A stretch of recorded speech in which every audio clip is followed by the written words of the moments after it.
You ever had someone in your life just vanish? One day they're there, and the next, it's just silence?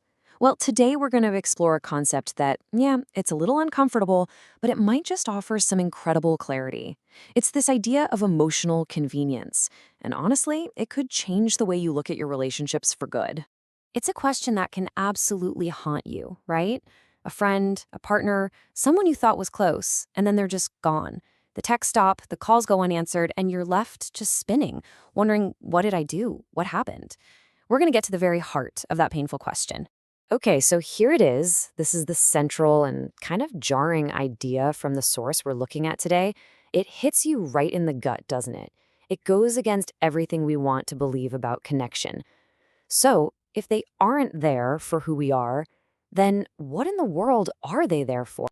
I mean, think about it. We all grow up with this picture in our heads, right? That relationships are built on these big, important things like loyalty and honesty. We just assume that other people are playing by the same rules, that they care about us for us, no strings attached. But what if that's not always the case? What if there's another kind of foundation at play most of the time? And that right there leads us to the core of this whole thing, emotional convenience. This is what our source calls the quieter and, yeah, sometimes darker reality of how so many of our connections actually work, way down deep beneath the surface. So, what is it exactly? Well, emotional convenience is when someone gets attached not to the real, authentic you, but to the role you play in their life. The connection is really based on the comfort you give them, how you make them feel. And here's the tricky part. It feels totally real because the good feelings are real, but the attachment itself, it's conditional. It's fragile. So, what does that actually look like in real life? Well, you can think of it as providing certain services. Are you the person who always listens no matter what? The one who makes them feel smart or important or understood? Are you the one who smooths things over for them, who absorbs all their chaos so they don't have to? These are the building blocks of a relationship built on convenience. And this really highlights the huge difference, doesn't it? A deep attachment is based on who you are, flaws and all. But a comfortable attachment, that's all about what you provide. It can look and feel just as strong, but the second you stop providing that service, that convenience, the whole thing can just fall apart. But why does this happen? What is going on in our heads that makes us fall into these comfortable, but ultimately fragile relationships? Well, that brings us to the psychology behind it all, the psychology of comfort. And it really boils down to this one simple, powerful idea. At our core, our brains are basically wired to find the easiest path forward. We will almost always avoid things that are difficult, painful, or complicated, and that includes facing hard truths about ourselves. Real honest self-reflection can feel like a threat. It asks us to look at our own mistakes, our own part in a problem. And real growth, man, that feels heavy. It takes real work. So it's just so much easier to stay comfortable, even if it means we never really grow.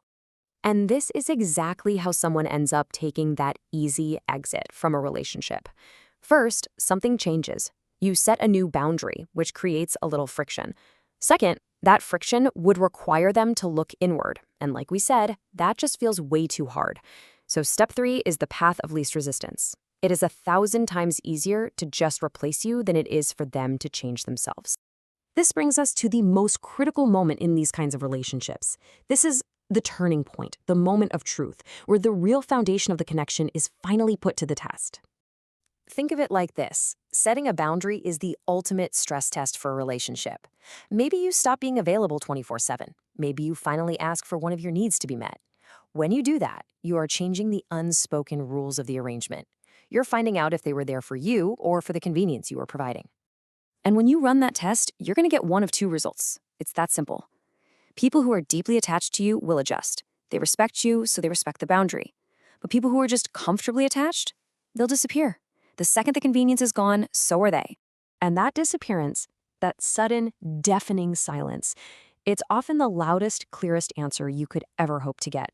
It tells you everything you need to know about what that relationship was really built on, without a single word. It hurts like hell, but wow, is it precise. So, how do we even begin to process this? It feels so deeply personal, like a total rejection of who we are. But the idea here is to try and reframe this whole thing.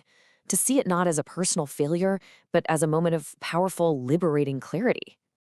This is probably the most important thing to take away from all of this. Please hear this. Their choice to leave was not a statement about your worth as a human being. It was a reaction to their own discomfort. They weren't really leaving you. They were leaving a situation that was no longer easy for them. Let's just sit with that for a second. The real deep sting of it all isn't always losing the person. It's the shock of realizing that the connection you treasured, the one you were giving your all to, was an illusion. It's grieving something you thought was real, but maybe never was. And here is the final, most empowering part of it. As painful as that realization is, it's also liberating. You are now free. Free from a one-sided, conditional connection. You're free to pour all of that energy into people who actually see you and value you for exactly who you are, not for what you can do for them. That clarity, it sets you free. So, we'll end on this question for you to think about. What happens in your life when you stop being so convenient? Take a look at your connections through this new lens. The answer might not be as scary as you think. In fact, it might just be freeing. It might be the very first step toward building the kinds of relationships that aren't just comfortable, but are truly deeply real.